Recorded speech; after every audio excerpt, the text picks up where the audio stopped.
በዚህ ድራማ ላይ ማለት ነው እንግዲህ አንደኛ ደረጃ ዋንጫውን የምትወስደው የቤዚ እህት ናት። ምክንያቱም ያው የነበራት አመለካከት ይለያል። ከዛ በመቀጠል ደግሞ ማርክና ቤዚ ፍቅር መሆናቸው በጣም ደስ የሚል ነገር ነው።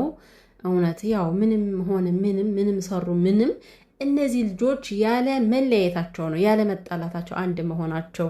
ከዛ በተረፈ ያለው ግን እኔ እንዴት ራሴን አዞሮታል እኮ ምንድን ነው እንዴ የተደበላለቀ ነገር ምንድን ነው? አትንገር ብዬ ብነግረው አትንገር ብሎ ነገረው። ቶማስ የቤዝ ቤተሰቦች አዘዙት ሚስጥር አድርገው፣ እሱ ደግሞ ሚስጥሩን አምጥቶ ለቤዝ ዘረገፈ ማለት ነው። ምን ማለት ነው? ቆይ አልገባኝም። ሰላም ሰላም የኔ ውዶች እንዴት ናችሁ? እንዴት አመሻችሁ? ሰላማችሁ ይብዛልኝ ቤተሰቦቼ።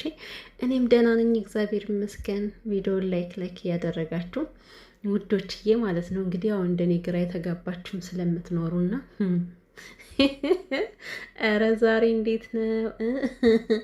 ኧረ እንዴት ነው በሉት። ኧረ እንዴት ነው? እንዴት እያደረጋችሁ ነው እነዚህ ጥንዶች ማለት ነው።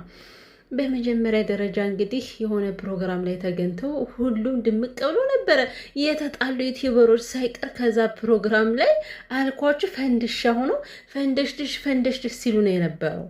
ይሄ ፕሮግራም በትናንትናው ዕለት ግን እኮ ፕሮግራም አንዳንዴ ደስ ይላል።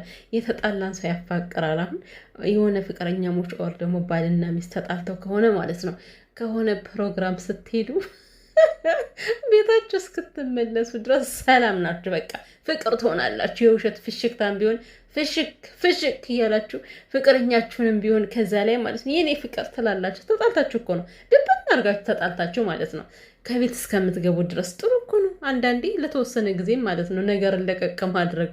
ምን ልላችሁ ፈልጌ ነው ከእያብ ሽምግልና ነው የተባለው። እንግዲህ ሁሉም ዩቲዩበሮች የተጣላ ያልተጣላ እንዴት ደብልቅልቅ ብሎ የተጣሉ ሁሉ አብረው ነው የዋሉት አሸሸ ገዳሜ ሲሉና ቤዚና ማርኬም እንግዲህ በአንድ ቁጭ ብለው ቅንብጭ ተደርጎ ፎቶ ተነስቶ አየሁት እኔማ ማለት ነው።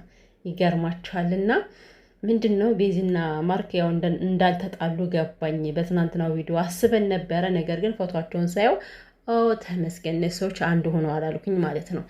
እና ውድ ቤተሰቦቼ ማለት ነው እንደነገርኳችሁ ዋናው ነገር ከነዚህ ልጆች መካከል ምንም ነገር ያለ መፈጠሩ ነው፣ ሰላም መፈጠሩ ነው ደስ የሚለው። እኛም እንደዚህ ሲሆኑ ነው የምንፈልገው ማለት ነው። ምክንያቱም እሱም ቢሆን በጣም ብዙ ነገሮችን የሆነ እንደ ፕራንክ ጀምሩና እንደ እውነት እያደረጉት አጉል ነገሮችን ይነጋገራሉ ምናምን፣ ብቻ ብዙ ነገር እየተፈጠረ ነው። መጨረሻቸው ደግሞ ፍቅር መሆን አለበት እና ማለት ነው። እንኳን አንድ ሆናችሁ። ማርኬም ደግሞ እንኳን ደስ ያለ ፈተናውን አልፋል በሚገባ። አንተ ሜዳሊያ ነው ሜዳሊያማ አይደለም ወርቅ ነው መሸለም ያለበት እንጂ የወርቅ ዋንጫ መሸለም አለበት ማርኬ። እንዴ ይሄን ያክል ትዕግስት በሚፈታተን መልኩ ፈተና ተፈትኖ ያለፈ ሰው ጀግና ነው። እውነት ጀግና ነህ ማርኬ፣ ጀግና ነህ አንተ። በጣም ከባድ ነው እና እህቷም ደግሞ ጎበዝ ነች። ግን ውድ ቤተሰብ ማለት ነው አሁን እኔ ዝም ብላችሁ ጢምቢራዬ ዞሯል። ይሄ ሰውዬ ምን አይነት ፈተና ነው ይዞት የመጣ? ቆይ ከዛ ሀገር ተነስቶ ሲመጣ ለሽምግልና ማለት ቤዚን ለመውሰድ አልነበረም ማለት ነው። ከዛ ሀገር ሲመጣ ቤተሰቦቹ ከዛ ሀገር ተነስተው መጥቶ ማርክን እንዲፈትን ያደረጉት ወይስ ደግሞ አሁን የመጣላችሁ ሀሳብ ነው? ይሄ ነገር ቤተሰብ ያለበት አይመስለኝም። ይሄ የእናንተ ድራማ ነው። የምሬን ነው። ሊዋጥልኝ አልቻለም። ምክንያቱም ከቤዚ ጋር ማርክ አመት ምናምን አብሮ ነበረ። በዛ ሰዓት እኮ ምንድን ነው አንተን ከአሜሪካ ማስመጣት እኮ የለባቸው። ማርክን መፈተን ከፈለጉ ሰው ሞልቷል እኮ። መፈተን ከተፈለገ እንዴት ከዛ ሀገር እንድትመጣ ተፈለገ? ቆይ አልገባኝም። አንተና ቤዚ ነው ድራማ ስትሰሩ የነበረው ማለት ነው እንዴ? ምን ማለት ነው? ሲቀጥለው ቤተሰቦቿ ሚስጥር አድርገው ከነገሩ እንዴት ነው አንተ ለቤዚ የምትነግራት? ሚስጥር አድርገው ከነገሩ ማለት ነው። አረ እንደውም ሁላችሁም የተነካካችሁ እየመሰለኝ ነው። እንደው እንደዚሁ ልለፋችሁ እንጂ ማለት ነው ሁላችሁ እንደው ትንሽ የምጠራጠረው የቤዚን እህት ነው። እሷም ደግሞ ምንድን ነው ባለፈው ራሱ የእውነት አልመስለኝ ያለ የምታረገው ነገር። ምክንያቱም እኔ ምን ማድረግ አለብኝ እያለ ስትጨናነቅ የሆነ እንደ እንዴት ነው ውሃ አንስታ እንኳን መርጨት አልቻለችም ቤዚን። እና በዛ ሰዓት ላይ እየተጠራጠርኳት ነበረ። አሁን ደግሞ ሁኔታውን ሳይሆን ምንም ነገር እንደማታውቅ ነው እና ነገር ግን ከዛ ባለፈ ያላችሁት አሁን ማርክ ባለፈው መኪናውን ከፍቶ ካስገባት በኋላ እንደገና መኪናውን ከፍቶ ሲያስወጣ ዝም አላት። ሲቀጥል ደግሞ ወዲያው እንደሄዳችሁ ቤዚን ብድግ አድርጋችሁ መሄድ ትችሉ ነበር። እሳው እስከሚመጣ እስከሚደርስባችሁ ትጨቃጨቁ ነበር። ምን አይነት ድራማ ነው? እኔ እኮ ስር የሌለው ድራማ ሆነ። አጀማመሩም ደስ አይልም፣ አጨራረሱም ይኸው እየሆነ ነው። አሁን ቤዚና ማርኬ ላይ በቃ ይሄ ነው የሚታየው። ኤኒዌይ በቃ እናንተ ያለ መለያየታችሁ ነው፣ ምንም ይሁን ምንም ማለት ነው። እና ሌላኛው ደግሞ ዋነኛው እኔ ግራ የገባኝ ነገር ከዚህ ጋር ማለት ነው የቤዚና የማርኬ ነው የቤዚ ቤተሰቦች ማለት እኛ እኮ ሰውነን፣ የምሬን ነው። እስኪ አንዳንዴ አስቡት፣ ሰውነን መልአክ አይደለንም። በዚህ አጋጣሚ ማለት ነው ማርክ አሁን ቤዚ ስታደርጋቸው የነበሩ ነገሮች በጣም ትዕግስት የሚፈታተን ነው ማለት ትናንትና እንደዛ ደስ በሚል ምሽት ሮማንቲክ የሆነ ምሽት አሳልፈው ሳመኛ አባቴ እማዬ ሲባባሉ አምሽተው በነጋታው ግልብጥ ብሎ በር ተገንጥሎባት ይች ልጅ ከዛ በኋላ ከተገኘች በኋላ እንደገና ደግሞ ያ እጠራዋለሁ ያለችውን ሰው አንተ ነህ ባሌ፣ እኔ አንተን ነው የማገባ፣ ከአንተ ጋር ነው ቤት ተከራይቼ የምኖረው የሚል አነጋገር ለማርክ እየተነገረው፣ እንዲያውም ማርኬን አደነኩት እኮ በዛ ትዕግስቱ ፎግልቶ ያለ መውጣቱ። እኔማ አሁን ይገነፍልበታል እያልኩ ነበር ስጠብቅ የነበረው። ነገር ግን ታገሰ። እንደውም አለቀሰ ማርክና በዛ ሰዓት አሁን ቤዚ ስታደርጋቸው የነበሩ ነገሮች እውነት ለመናገር ትዕግስት ይፈታተናል።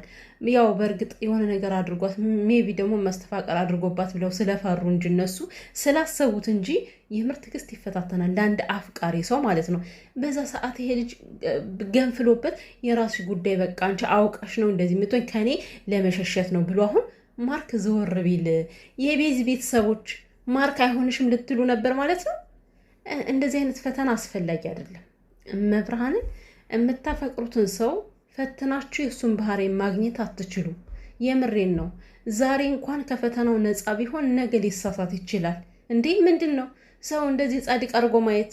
እኛ እኮ ጻድቅ አይደለንም። ዛሬ የሆነ ጽድቅ ነገር ብንሰራ ነገ የምናፈርስ ሰዎች ነን እና ማለት ነው። እኔ አሁን ፈተናው አልተመቸኝም። የምሬን ነው። አስቡት፣ ፈተና በቤተሰብ የመጣ ፈተና ከሆነ ይሄ ልጅ ከወደቀ በቃ ቤዚ እና እሷ ተለያዩ ማለት ነው። ቤዚ ደግሞ ምን አለች? እሺ ፈተናውን በወድቅ እኔ ልታይ ነው ስላት፣ እንዴት እተዋለሁ? ቤዚ ትታይዋለሽ፣ በእርግጠኝነት ትታይዋለሽ። ምክንያቱም ቤተሰብ ያልፈቀደልሽን ነገር አታገቢማ። ለዛ አይደለም ሊፈትኑት የፈለጉት። ፈተና ከተገኘበት ሊተውሽ ማለት ነው። ልታዩ ሊያስተውሽ አንቺ እንኳን ብታፈቅሪው ያስተውሻል። ቤተሰቦች ኦ ማይ ጋድ እኔ ማለት ነው ውድ ቤተሰቦች ፍቅረኛ ካላችሁ በዚህ አይነት ፈተና እንዳትፈታተኑ። እምነታችሁን በፈጣሪ ጥላችሁ ብቻ የምትወዱትን ሰው ቅረቡ። የምሬ ነው። ያ ሰው የፈጣሪ ፍራቻ ካለበት እናንተን አይጎዳም፣ ከሌለበት ደግሞ ያው ጎድቷችሁ ይሄዳል። ገብቷችኋል? ሁሉንም ነገር የምንጀምረው ፈጣሪን ስላመነ ነው። የምር ነው። ይሄ ፈተና የሚባል ነገር እኔ ደስ አይለኝም። ምክንያቱም የሰው ልጅ ነኛ በፈጣሪ በቀን በአንድ ቀን ውስጥ እንኳን 30 ጊዜ ስንቀያየር የምንውል ሰዎች ነን እና እንደዚህ አይነት ፈተናዎች ከባድ ናቸው። ይሄ አዳኙ ካሜራ የሚባል ኢትዮጵያ ላይ የሆነ ልጅ ነበር አይደለ? የሰውን ገመና የሚያወጣ ማለት ነው። የምር ስንት ባልና ሚስት ነው ጉዳቸው የወጣ? ስንት ባልና ሚስት ነው የተፋቱት? የምር በእርግጥ እነዛ ድራማም ሊሆን ይችላል ሲሰሩ የነበሩት፣ ግን ደግሞ አንዳንዱ እውነት የሆነ ነገር ነው ሲያንጸባርቁት የነበረ፣ አንዳንዱ ድራማ ቢሆንም እና ፈተና ማለት በጣም ከባድ ነገር ነው። ሁሉንም ነገር ለፈጣሪ አምነን ካልተውን በስተቀር በእርግጥ እንዴት ነው ብቻ ላቃ እኔ በፈተናው አላምንም። ቤተሰቦች የምር አንድ ሰው በቃ እንዴት ነው ፈጣሪን ፈርቶ ከኔ ጋር ቢኖር ይሻላል።